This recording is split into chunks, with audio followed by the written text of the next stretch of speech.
On the day of my baby shower, my mom secretly canceled the event by texting all my guests, claiming it would upset my spoiled sister, who was dealing with a divorce. So, I decided to spill the real reason my ex-brother-in-law left my sister, and now my mom is furious because I damaged her reputation. I, a 33-year-old female, was adopted by my parents after my biological mother abandoned me at a fire station when I was born. My parents had been trying to have a child for a long time, but despite their best efforts, they were unsuccessful. So, they turned to adoption, hoping to fill the void in their hearts. My adoptive mother, whom I simply call Mom, often tells me the story of how she fell in love with me the moment she saw me. She says that she felt an overwhelming sense of love and knew instantly that I was meant to be her daughter. My parents worked tirelessly to bring me into their lives, and for that, I will be forever grateful. They went through a lot of paperwork, interviews, and home visits to ensure that they could provide a safe, loving home for me. I can't imagine what my life would have been like at the orphanage had I not been adopted by them. My adoptive parents not only gave me a home but also saved my life in many ways. I was their first child, and for many years, I enjoyed the undivided attention and affection of my parents. They showered me with love and care throughout my childhood. However, unlike my parents, my maternal grandparents were not fond of me at all. They would constantly tell my parents that adopting me was a huge mistake and refused to acknowledge or talk to me. Their coldness was apparent, and it stung deeply, though as a child, I couldn't fully comprehend why they treated me this way. One particularly painful memory I have from my childhood was during Christmas. The whole family usually went on vacations to my grandparents' cabin, where we would all exchange gifts with each other. It was a happy, joyous occasion, as it was the first time I was part of the celebrations. While I received gifts from everyone, my grandparents blatantly refused to give me any. They insisted that I was not really part of the family, hence they felt no obligation to give me anything. This led to a huge fight between my dad and my maternal grandparents. My dad, furious and protective, told them off for treating me differently than my cousins. He told them that I was part of their family since I was his and my mother's child, and their behavior towards me was unacceptable. Emotions ran high as he declared that he wouldn't be a part of the celebrations if they continued to exclude me. My mother, caught in the middle, tried to mediate. She gently urged my dad to calm down,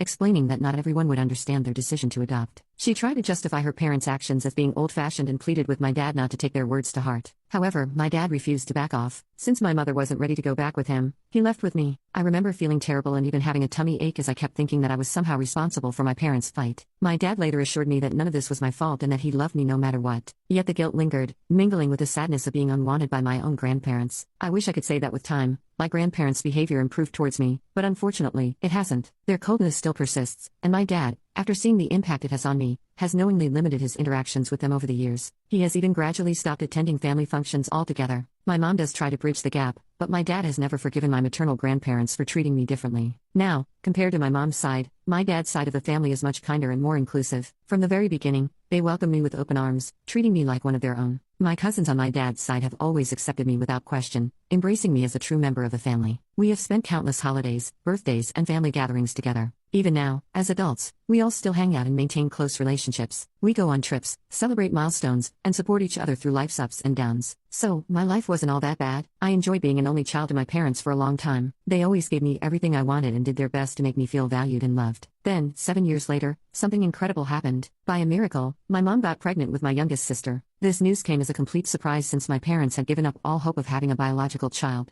The fact that my mom was expecting felt like a blessing to everyone. While my parents and the rest of the family were thrilled about my mom's pregnancy, I couldn't help but feel a bit envious and anxious. I worried that with a biological child on the way, their love and attention might shift away from me. This fear was also compounded by the knowledge of how my grandparents viewed me, and I was afraid that I might be abandoned again. Fortunately, my parents must have realized how I was feeling, so they had a talk with me. They assured me that I was always going to be their first daughter no matter what. My mother also pointed out how I could now have a younger sibling to share my days with, which was exciting. After talking to them, I felt much better, and I couldn't wait to meet my baby sister. The day Claire was finally born, our entire family was over the moon. I remember feeling mesmerized looking at her for the first time. Everything about her, from her delicate fingers to her bright eyes, seemed incredibly adorable to me. Being an older sibling brought a whole new dimension to my life. We were incredibly close during her early years. Claire would trail after me wherever I went and would sometimes even try to imitate everything I did. Of course, like any siblings, we had our occasional squabbles, but I loved her too much to stay mad at her for too long. However, the real issue between us started when my maternal grandparents began telling Claire, as she grew up, that I wasn't her real sister. Initially, my parents were unaware of this, as they would sometimes drop Claire off at her grandparents' place for visits. But after every visit, Claire's behavior towards me gradually changed. She became dismissive and rude towards me for no reason. If I wanted to play with her or spend time with her, she would yell at me until I left her alone. My parents noticed this shift and tried to talk to her, but Claire never disclosed any reason, so they chalked it up to her going through a phase. But things started to get worse between us as we grew up. One day, I came back home from school to discover all the clothes in my closet had holes in them. These were random holes of various sizes cut into all my clothes. I thought maybe I was going crazy and this was an anomaly because there was no way that all my dresses would suddenly have holes in them. My first instinct was to call for my mom, who was equally surprised and puzzled. She suggested it might be rats, but the sheer number of holes in all my clothes overnight made that explanation improbable. We were both at a loss for words at the bizarre situation. Next, a few days later, I encountered another strange incident. My contact lenses, which I had left on the table before taking a shower, mysteriously disappeared. I searched everywhere, but they were nowhere to be found. Since I didn't have backup glasses, I could not attend my classes that day. When I informed my parents, they scolded me for being irresponsible, assuming that I had misplaced them. I tried to explain that I would never do such a thing, but they didn't believe me, dismissing it as me being forgetful. However, things reached a breaking point when I entered my room one day after school to find Claire playing with my lipstick from my vanity stand. I was taken aback and asked her what the hell she was doing in my room. Claire turned around, looking guilty. As I approached my vanity, my heart sank as I saw my collection of lipsticks, which I had bought over the years, completely destroyed. Frustrated and angry, I couldn't help but scream in disbelief. My mom rushed into the room to see what had happened and was shocked at the sight of my ruined lipstick. She questioned Claire about her actions, but Claire simply started saying how she was just playing.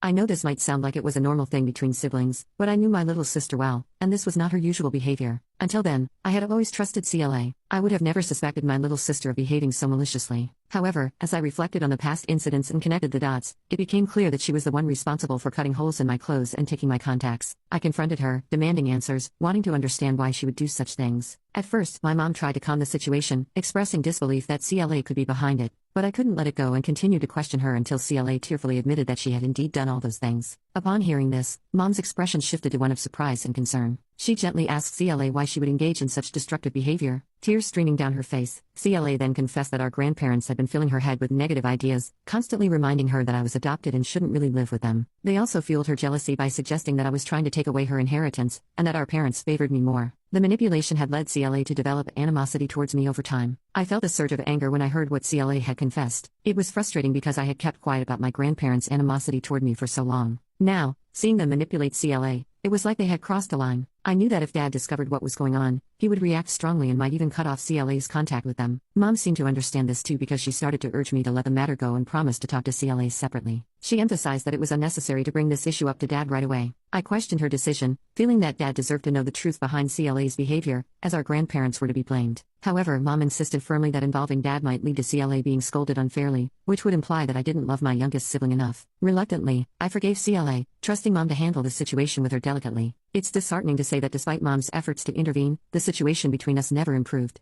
CLA's behavior towards me only worsened as time went by. When she entered her teenage years, she became meaner and more hurtful. She would make fun of my appearance and weight, making me feel self-conscious about myself. Whenever I came back home from college for a visit, she would play nasty pranks on me and film them for her social media, adding to my embarrassment. What made matters worse was her attitude towards my relationships. Whenever I introduced a boyfriend to my parents, CLA would attempt to flirt with them right in front of me and would even go as far as suggesting to them that they could do better than me. This was not just disrespectful but also humiliating to me. Of course, I would yell at her, and Dad would side with me, reminding CLA that she had no business talking to me this way. But Mom would often remain silent. I guess in her head, she kept refusing to accept just how deep her parents had wedged a gap between me and CLA. Just 3 years ago, our maternal grandparents had invited everyone on a trip that they were paying for, but unsurprisingly, they conveniently excluded me. By then, I had learned to be okay with this exclusion, so it didn't bother me as much as it once would have. However, my dad refused to join the trip in protest. This decision made both my mom and CLA really frustrated. Mom, while understanding where Dad was coming from, still tried to change his mind. CLA, on the other hand, had a full-blown argument with him, questioning why he was choosing to drop out of a family trip just because of me. She told him that I was an adult who didn't want to come anyway,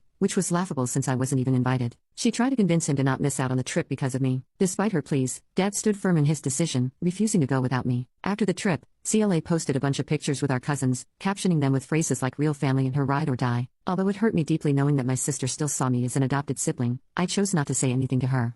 Over the years, I started going to therapy to heal myself and become more assertive. This decision was also influenced by the fact that I met the love of my life, Matt. He saw firsthand how rude my younger sister was and encouraged me to stand up to her. With his suggestion, I started talking to a psychiatrist, which is how I discovered that the primary reason I never argued back or stood up against CLA was because I somewhat felt guilty for not being our parents' biological child. The hurtful words from my maternal grandparents growing up had somehow made me feel inferior and think of myself as lesser than CLA. Consequently, I would let CLA walk all over me. However, as I began to heal and understand myself better, I gradually started to reclaim my self-worth and confidence. As of now, I no longer let CLA get away with being rude to me anymore. When we meet during family dinners or events, if she mutters a snide comment about me, I make sure to give it right back to her. Initially, she was surprised to see me fighting back, but over time, she has learned the hard way that I'm not someone to mess with anymore. Now, she keeps her opinions to herself, no matter how much she hates me. Also, unlike me, CLA doesn't have a good job, which is her biggest insecurity. She resents the fact that I have a higher degree and a better paying job. My financial stability allows me the freedom to travel wherever I want, while she still relies on support from our grandparents. Coming on to the main incident that provoked me to write on Reddit today, just a few months ago, I found out that I was pregnant.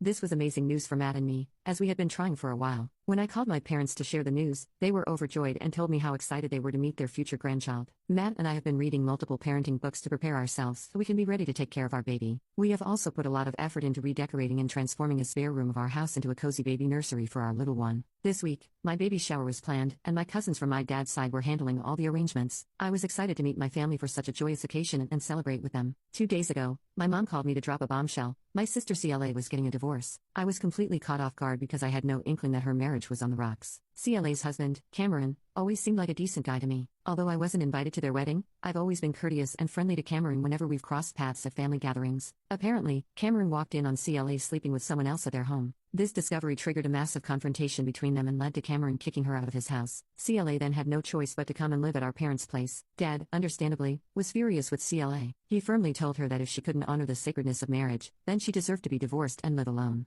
On the other hand, Mom felt like this was just a mistake that could potentially be rectified through couples counseling for Cameron and CLA. However, Cameron has remained firm in his decision to divorce and has cut off all communication with my sister. In light of this, Mom told me how it was better for me to cancel my baby shower happening this week, as CLA was miserable at the moment. I was taken aback by her suggestion and gently reminded her that I had already sent out invitations and made arrangements, so canceling wasn't an option at that point. Mom insisted that CLA was in a very vulnerable state and that seeing me throw a baby shower might be too much for her. I reminded Mom that the world did not revolve around CLA and that I was having a baby shower for my baby. It had nothing to do with my sister or her situation. I firmly expressed that if she felt uncomfortable attending, she was welcome to stay home with my sister, but my event would go on as planned. Clearly, my mom wasn't happy with my decision and kept arguing, but I didn't back down. I was fuming by the time I ended my phone call with her. It was really exhausting to watch my mom always support and favor CLA over me. I thought after our disagreement, she would either let them out too or realize just how wrong she was to suggest I cancel my own baby shower. Today, I was eagerly looking forward to my baby shower. My mom was supposed to pick me up from home, but we had not talked much after our fight last time, so I had made arrangements to go to the venue with one of my cousins. However, I was pleasantly surprised when my mom unexpectedly showed up to pick me up. It felt like a hopeful sign that she was finally showing support and that we could put the disagreement behind us. Imagine my shock when my mom solemnly came into my place to inform me that she had some news to give. Initially, I feared the worst and felt a wave of anxiety wash over me. However, my mom reassured me that it wasn't anything dire and helped me settle on the couch so that we could talk. Then she informed me that since I had refused to cancel the baby shower, she had taken it upon herself to cancel it on my behalf. I was left stunned, blinking in disbelief as she explained how she believed she had saved me from potential embarrassment. Confused and frustrated,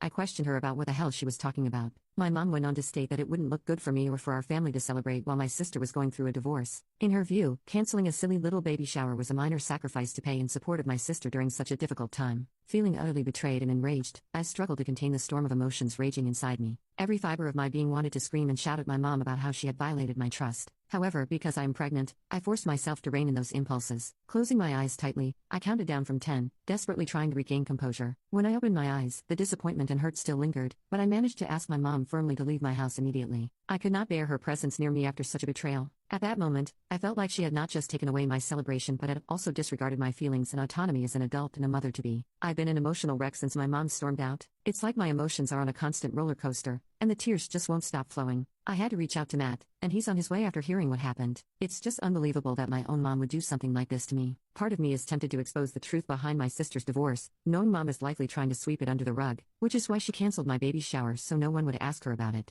I'm grappling with what's right and fair, which is why I'm posting this. Am I the a-hole for not being able to forgive Mom after what she has done? Should I expose my sister in front of everyone? Update 1. Thank you, everyone, for your comments. I have gone through every single one of them, and I would like to clarify a few things. First of all, Claire does have a hand behind why my mom mom canceled the baby shower. My mom and she have always been very close, so I'm sure my sister must have had this idea first. Also, on the day my baby shower got canceled, Claire texted me telling me to not be such a crybaby about my event and that I should not be so harsh on mom. She went on to tell me that she did not want mom answering questions about her divorce all day, that her family should understand this. She also asked me to keep her affair with her boss secret. Secondly, mom tried to call me multiple times later in the day so that she could continue to reason with me and justify her actions. But this time, Matt wanted to talk to her. He started the conversation by giving her a piece of his mind and letting her know how ridiculous it was that she had canceled my baby shower without my knowledge. He firmly stated that he would never allow her to ever meet our child if she continued to blatantly disrespect me. My mom was shocked by this. However, after what she has done to me, I can't help but agree with my husband's decision. Lastly, my dad is not currently on speaking terms with either my mom or my sister after finding out what they have done. Since my baby shower got canceled, he and Matt have discussed and decided to host a new one, to which mom and my sister would not be invited. I have also had conversations with all my cousins who reached out to check on me after receiving my mother's text about the canceled baby shower. They all agree that my mom crossed the line, and this time they want nothing to do with her anymore. Also, I have received multiple messages from people asking me why I never informed Dad about how my maternal grandparents were influencing Claire's negative views towards me. Honestly, I genuinely trusted that Mom would address this issue with Claire. I didn't want to create unnecessary conflict within the family. Sometimes, as children, we find ourselves in situations where we have to choose to remain silent, even if it's uncomfortable. As a child, I hoped my mother would advocate for me and defend me to her parents, but unfortunately, that never happened. Clearly, she preferred her own child over her adoptive child. Update 2. Okay, so I have a big update to give today. I felt that since both mom and sister were refusing to acknowledge any fault for their actions, I needed to teach them a lesson so they would leave me alone for the rest of their lives. I listened to your advice and sat down to compose a detailed email addressed to each and every member of my family, explaining why my sister was going through a divorce. I didn't hold back as I detailed her affair with her boss and how she had shattered her husband's trust when he walked in on them. But I didn't just stop there. I also highlighted how my mom had canceled my baby shower out of embarrassment over my sister's life choices and how she didn't want to face anyone. I crafted the email meticulously, ensuring that every word would evoke rage and frustration in them, just like they had made me feel. I felt nothing but justified in my actions when I hit send on that email. It was my way of standing up for myself, of letting everyone know the truth behind the facade my mom and sister were trying to maintain of our perfect family. As you can imagine, my mom and sister reacted exactly as I had anticipated. They started calling me furiously, leaving voicemails filled with accusations. I knowingly chose not to answer, letting their calls go to voicemail so I could listen to them later. Mom kept sending me messages, insisting I needed to send another email to everyone, retracting my claims and emphasizing that I should not embarrass my poor sister. But I paid no heed to her. I'm sure both of them are receiving calls from everyone in the family, trying to verify the details in my email. I feel no remorse for what I've done. I'm sure now my mom will think twice before interfering in my life ever again. Surprisingly, that's not all. My maternal grandparents tried to get in touch with me as well. They must have read my email, and they were clearly upset about me exposing my sister. Despite their attempts to reach out, I ignored their calls for the sake of my peace of mind. I'm sure they must be even more furious now, which only brings me more satisfaction. Update 3, because you all wanted me to give a further update about my situation, here it goes. I finally had my baby shower, and it was epic. My cousins and close family friends showed up to give me the most wonderful experience. We laughed, shared stories, and celebrated the upcoming arrival of my baby. Thanks to my dad and Matt, the decorations were perfect, the food was delicious, and the atmosphere was filled with joy and excitement. It was a day filled with love and positivity, and I couldn't be more grateful for everyone who made it possible. As for my mom and Claire, they are not doing well. Dad reached his breaking point with Claire's behavior when she recently came home drunk after going out on a date with her boss. Just to clarify, this guy she's been having an affair with is married with children, so it's obviously very wrong. When Dad saw the state she was in, he had finally had enough and asked her to leave the house. He felt it was time for her to take responsibility and start living independently since she had never lived alone in her entire life. Claire attended college in our city, so she could continue to remain at home, and after graduation, she moved in directly with her ex-husband, Cameron. Dad did the right thing by kicking her out. Mom initially objected to his decision but eventually backed down when he asked her to leave with Claire if she wanted to go with her. I have no idea if Claire currently lives in her own apartment or is couch surfing with her friends, but I am just glad that she never called me for help. I know many of you were concerned about the impact of Mom's actions on my parents' marriage. Despite everything, I don't think they'll divorce. They've been together for so long, and despite the challenges they've weathered, they seem committed to staying together. While Mom's actions may have strained our relationship, I still value their marriage and hope they can find a way to work through their differences. It's disappointing that neither Mom nor Claire has offered an apology. Although Mom has attempted to reach out a couple of times, her messages are only about how hurt she is and nothing about how much she hurt me. It seems like she still hasn't fully grasped the impact of her actions. What really bugs me is that she could have addressed these issues between me and my sister long ago when we were younger, but she chose to knowingly ignore the warning signs, and now it's too late for us. Our family is fractured now, and I blame her. I'm planning on cutting off contact with my sister and my mom's side of the family permanently because I don't want my child to be ever surrounded by any negativity or hate. As for me and Matt, we are doing okay. He's an amazing partner and takes such good care of me. This might be my final update on this matter as I want to move on and shift my focus to cherishing these last few weeks of my pregnancy. Wish me luck.